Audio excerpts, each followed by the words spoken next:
I want to thank you for this opportunity and quickly taking up this legislation. Senate Bill 1027 would amend the Sex Offender Registry Act to ban individuals on the Sex Offender Registry from working or volunteering in an organization that directly serves survivors of sexual assault and or children. In all honesty, Senate Bill 1027 is a piece of legislation I truly wish we did not need. It seems like fairly common sense.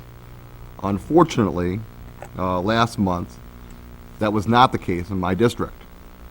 Last month, the Lansing State Journal reported that a local agency in my district that provides crisis intervention to victims of sexual assault had in fact had 3 separate volunteers that were serving in even leadership roles in that organization that were sex offenders.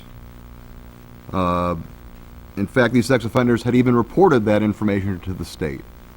When I found that out, my staff, I thought it was for surely already against the law.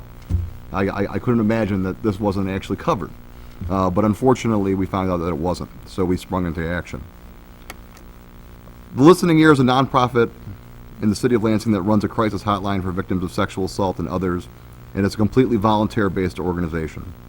The Listening Ear Center coordinator, the public face of the organization, was convicted in 1995 of 2 counts, the former coordinator, he's since been let go, 2 counts of second-degree criminal sexual conduct, including a sex assault charge involving a person younger than the age 13. The other 2 volunteers' convictions were a 1984 count of first-degree criminal sexual conduct and a 2010 count of second-degree criminal sexual conduct involving personal injury. For your reference, I provided an article that outlines a specific disturbing incident.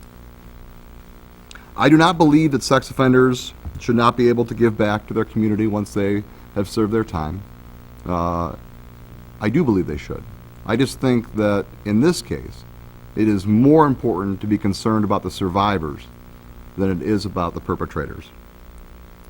I also agree with the ACLU, which I'm sure you'll hear from today, that we need to make changes to the Sex Offenders Registry.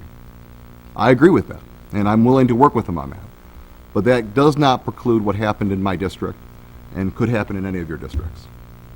To me and many others that will testify today, including survivors and those that work directly with survivors, it is just common sense that you would not have offenders working in these spaces.